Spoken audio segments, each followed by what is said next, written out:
Welcome back to Voice Global. I'm your host, Pete Erickson, and really have enjoyed so many of the conversations with folks from around the world. Thank you so much for tuning in.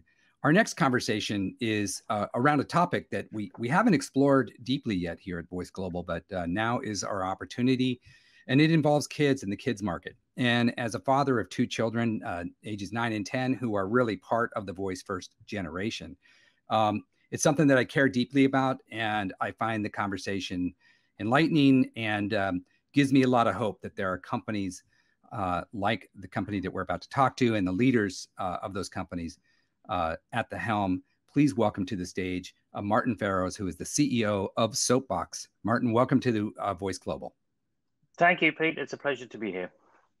So I think as we dive in here, first off, I noticed there's been a slight change in the name I announced it as Soapbox, not Soapbox Labs. I think that's something new and recent, correct?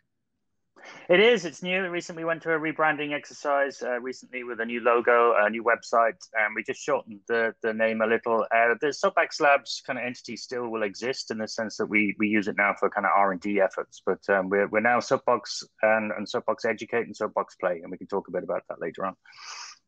That's great. So let's talk a little bit about the impetus for Soapbox. I mean, I think that your founder, Dr. Patricia Scanlon, who's spoken at our events and is speaking I think at Voice Global as well.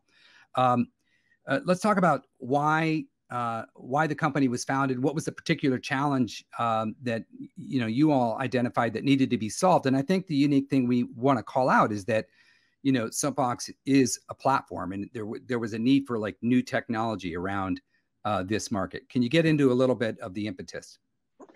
Yeah, sure. I mean, like a lot of entrepreneurs and founders of tech businesses, Soapbox Labs came out of a kind of personal journey for Trish. She had her own 2 young kids, and she noticed them working with kind of entertainment apps on tablet devices.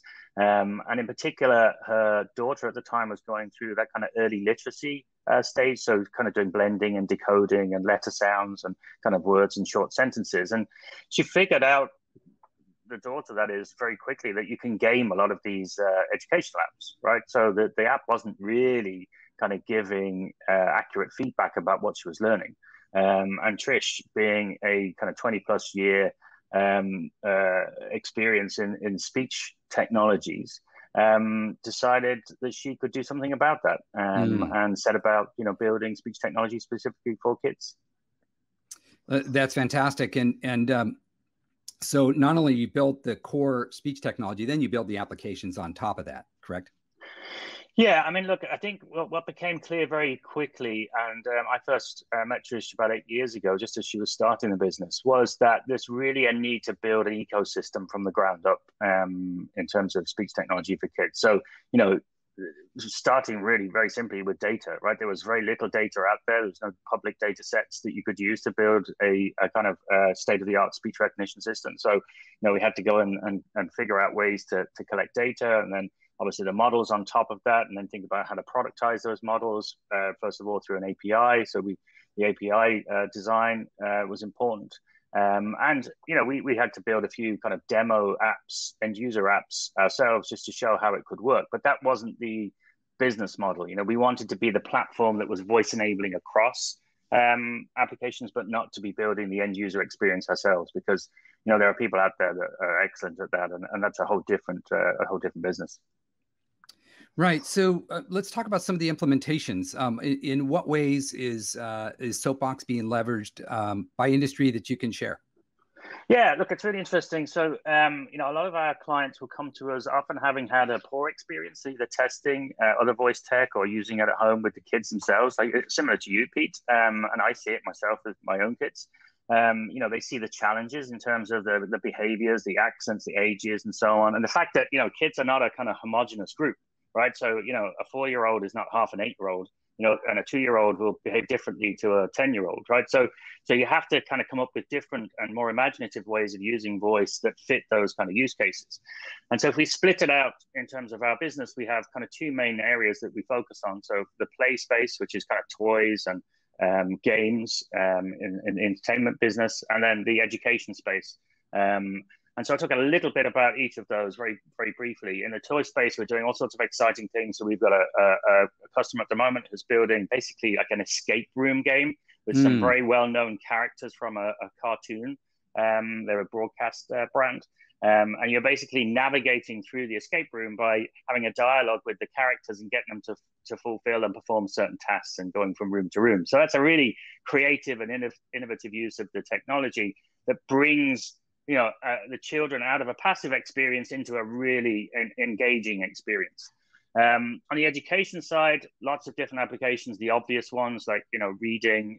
So we do everything from kind of young kids who are pre-literate, phonological awareness, right through to blending and decoding and into reading fluency, but also some really cool applications around things like dyslexia screeners. So, kids who can then be diagnosed using speech technology of certain reading challenges that they might then display later on in their kind of literacy or reading career. You can actually identify them much earlier. So, the earlier you can get those kind of screeners to be effective, the better chance you have of ensuring that those kids will have a much more rewarding experience as they learn to read themselves. And that's fantastic. I think any aids to help with learning or learning challenges are definitely welcome and appreciated. I certainly know something about that in our family. So let's talk a little bit then about this market. I think that what's interesting is, like I said, my kids are part of the voice first generation. I mean, they are leveraging and using voice for everything, and they use voice on the desktop, and they use voice on our devices, and anything where they get a chance to use it, they are. And if anything, I'm learning from them how much, and a lot of times when we put products out there, our market tells us how to use it. How much is the young market really teaching you about how they want to use the products? Yeah, look, I think that's a really good point. I think, we're way beyond the stage now where we're having to talk about the utility of voice technology, right? Everybody's convinced that it has utility now. And it's now just about, well, what are the really effective use cases, right? So what are the really effective use cases for kids? Our job is really to, provide kids with the experiences that they deserve, right? They deserve to have experiences that are tailor-made for them. And that requires, speech technology, which has been built with them in mind. Right. But you're absolutely right. We get inspiration from our clients, right? And they're the ones that are now, I think we've seen in particular a change in the last 12 to 18 months where, we are getting bombarded with new ideas of how you could potentially use voice with kids. Like education is such an obvious one. And a lot of people don't realize just how dependent the education industry is on data points, right? Because data points inform how you track performance in many different ways, whether it's informal or formal assessment or reading practice or instruction, right? But voice is actually a new category of data for education, because you think about it, the only real way of capturing voice feedback previously is for a human to sit alongside, an educator to sit alongside a child and mark down or notate what they're saying. What we can now do is we can start to automate some of that process, but we can also provide a richness of features based around the voice data. So not just what did the child say or how well did they say it, but we can also tell what didn't they say, because what they didn't say is in many cases just as important as what they did say. Where did they make a substitution? Where did they make an insertion? And then you can start looking at things like reading prosody and how indicative is reading prosody of confidence when a child is reading. So there's so many features that you can extract from voice, which are critical to, improving that educational experience, and then having that kind of longitudinal data set that can illustrate improvements in performance over time, right? So it's a multi-layered kind of longitudinal play in the education space, which is really exciting, and that can be transformational for kids. Right. No, it really can. I think that it is an enormous opportunity, and it's hard enough, right? The voice tech industry is hard enough. We heard, from Comcast tell us that people have 24,000 different ways they ask to change the channel, and it gets even more challenging with kids' voices, and understanding what the intents are. I'm sure it even just gets more complex. Yeah, you're right. But in some ways as well, though, with kids, you are actually often talking about quite constrained scenarios, right? So if you think about a voice assistant, for example, a voice assistant as a use case is not that great for a kid, right? Mm-hmm. Because the kid's not going to come up to the voice assistant and want to know, well, what's the weather today, or can you set a timer for me? They're actually more interested in engaging and interactive experiences. So they are often quite scaffolded and constrained. Yeah.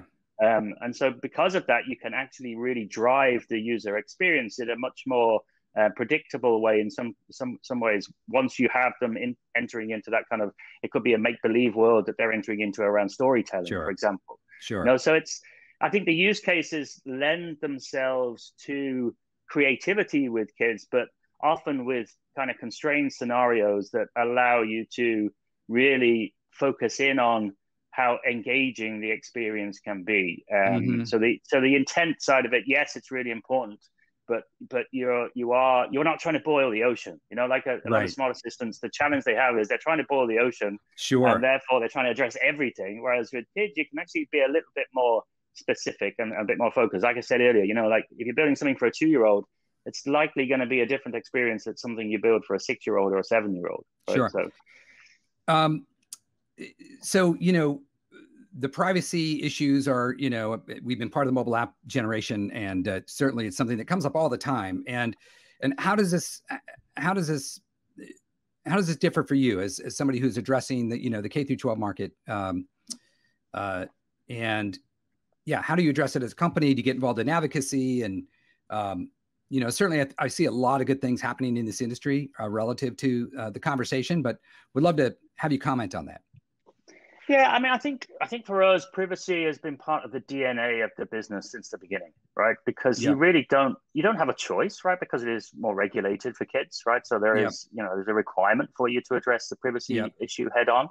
But also I think, as a parent, from an ethical and a kind of moral standpoint, I want to be a lot more responsible about how we address the privacy issue as a business, right? So there is an opportunity there to take a leadership role.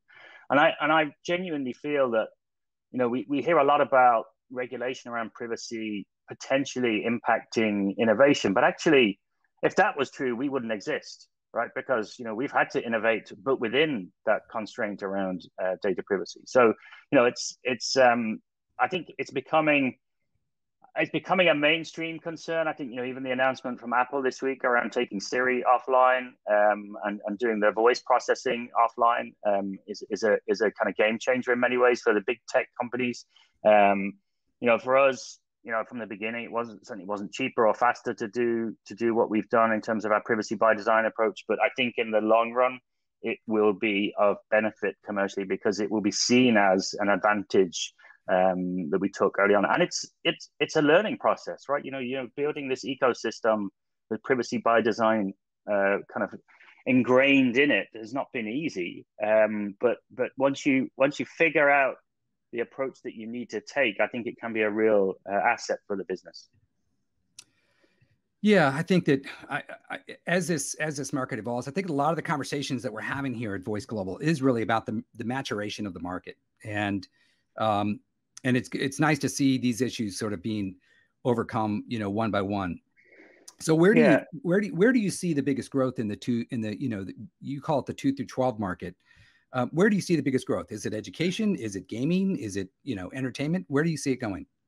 I mean, I certainly see at the moment we're seeing a huge uplift in the education side of things. Partly that's a kind of response to the global pandemic and the amount of remote learning that's been happening, and that's really focused attention on technologies that can support, a more efficient delivery of education in an engaging way. So that's happened in the last 12 to 18 months, and we're seeing that kind of ramp up now because there is a necessity to embed voice into product. There is additional federal funding, obviously, in order to try and close that kind of the learning gap or the learning loss gap that's been generated. So there's definitely some growth there. I think in the toy space and in the consumer space, a lot of the customers that we're working with are a little bit more conservative in their approach because they've had bad experiences potentially in the past, and they want to make sure that they get it right this time around. So there's a lot of focus around offline within the toy space, whether Right. that's, putting voice technology or voice classifiers onto, these kind of,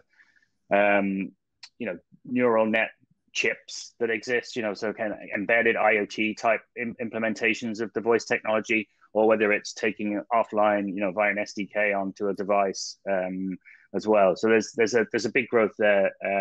But again, I think the pandemic itself has actually refocused efforts on, well, what is an effective use of technology for kids in that entertainment space as well? Because kids have had more time at home and, it's been exploring things. And, me as a parent, possibly they've spent a little bit more time on technology just because, they're being homeschooled and so on. So, I think we see a huge amount of growth there.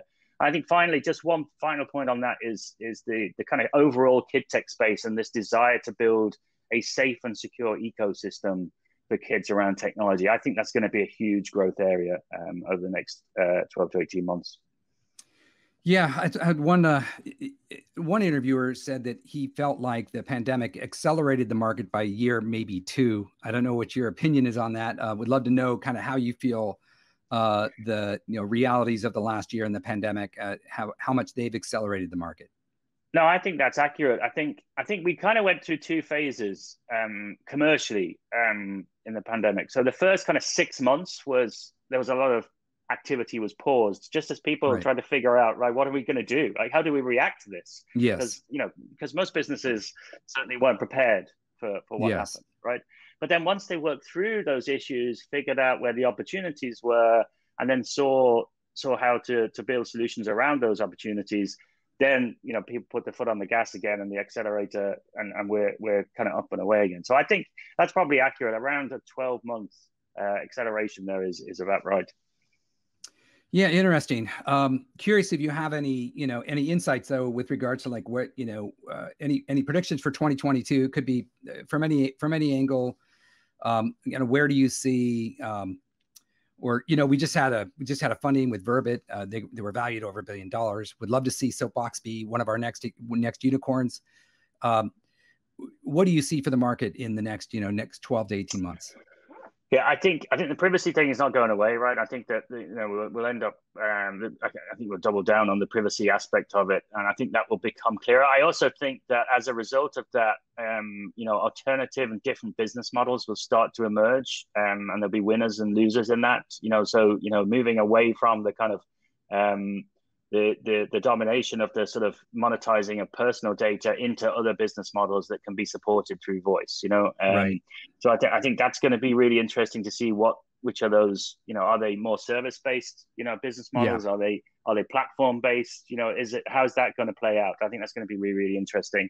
And I also think offline is going to be huge. I think, Apple has kind of drawn a line in the sand in terms of its announcement this week. We've been doing a lot of work offline, particularly over the last 12 months.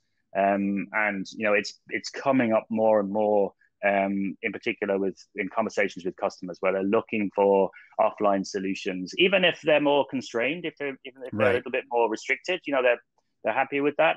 But they'd like to see more offline experiences. And then I think, kid tech generally is just going through a huge growth phase, from games right through to, interactive robots, social emotional robots. There's so much happening and so many new businesses coming out there. I think it's going to be a hugely exciting time over the next 12 to 18 months. Well, that's great. I really appreciate you taking some time to talk with us. It's certainly a component of the market that requires a lot of expertise and specialists to really focus on making sure it's done right. And it seems like Soapbox started off, doing things right from the beginning. I think our market's just getting going, and I hope that you'll come back this fall to Voice Summit in the fall and give us an update on everything that's going on.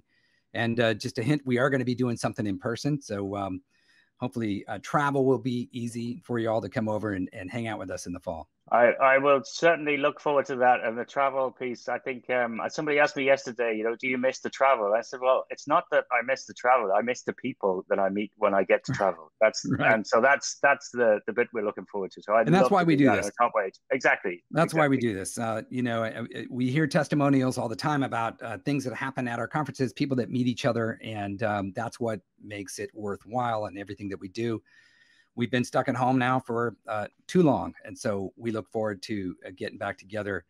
My guest has been Martyn Farrows. He's the CEO of Soapbox. They're a company that focuses on the age 2 to 12 market, and they do it at scale and in a way that isn't being matched, and one company to watch. Martyn, thanks for joining us here at Voice Global. My pleasure, Pete. Lovely to see you again. Cheers.